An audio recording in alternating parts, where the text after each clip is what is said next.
Nilikonjeka kwa ugonjwa wa kalasa. Nikajaribu kutumia dawa za kienyeji. Hakuna. Hata zingine karibu kuniua. Nikaenda hospitali, nikapewa dawa ya malaria, nikatibiwa, hakuna. Kuna watoto 9.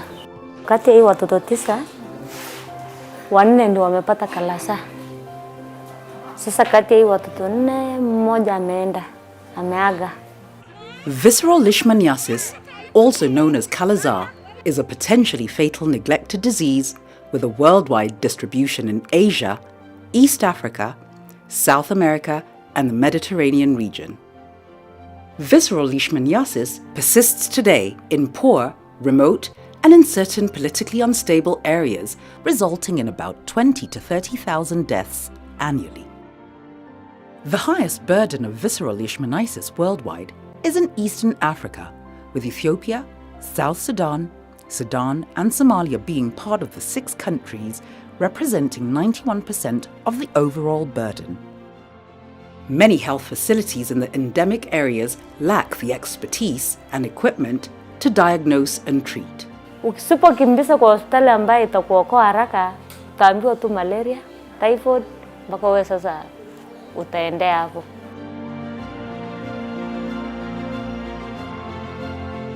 In 2003, the Leishmaniasis East Africa platform, LEAP, was formed with a mandate to build the capacity for clinical trials and deliver better treatments for leishmaniasis patients. This is a group of scientists together with institutions that came together and said, look, we need to work together. What is it that we need? What is lacking in terms of the treatment for patients for leishmaniasis? So as African researchers, clinicians, backed by the NDI, that entity was set up to do clinical research, specifically clinical trials. LEAP draws its members from the endemic countries of East Africa, mainly Ethiopia, Kenya, Sudan, and Uganda.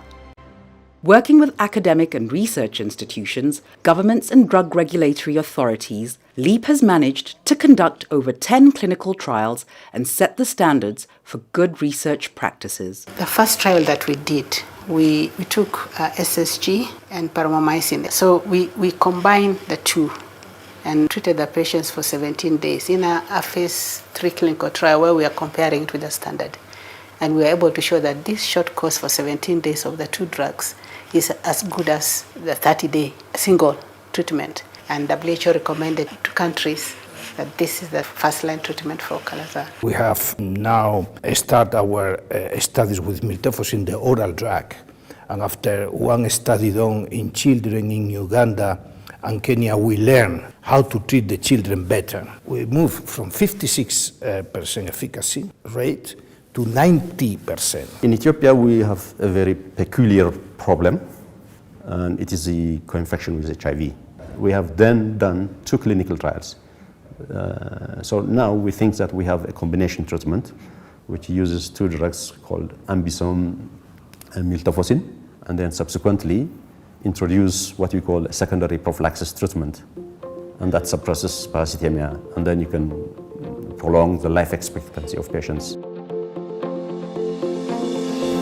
These trials were conducted in various health centers within the region, leaving lasting impacts in the institutions and their staff. When LEAP was created, some of the sites had never done a clinical trial. And in some of the countries, we had to build treatment sites because the patients were being treated in a tent. Amudat was a dying center. So the support given to continued support given to Amudat to build a capacity to be able to treat patients at international level and research in such a remote area. We have hundreds of young professionals trained in methodologies of research, clinical research, good clinical practice, good laboratory practice.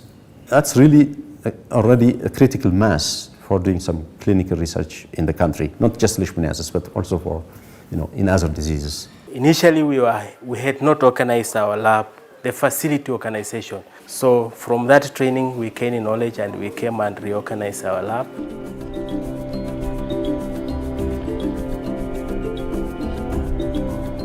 To achieve this, LEAP has had to overcome challenges ranging from poor infrastructure to differences in culture and practice. We started off with different regulatory environments.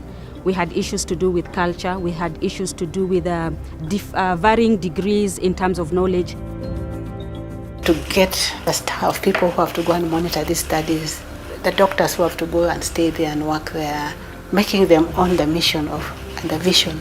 The terrain was hard, but the resilience of the people was great. We managed to set so many ideas together, develop protocols, harmonize regulations, harmonize guidelines. The presence of LEAP has not only guaranteed better treatments and good research practices, but also brought together scientists from diverse backgrounds, creating the critical mass needed to influence government policies.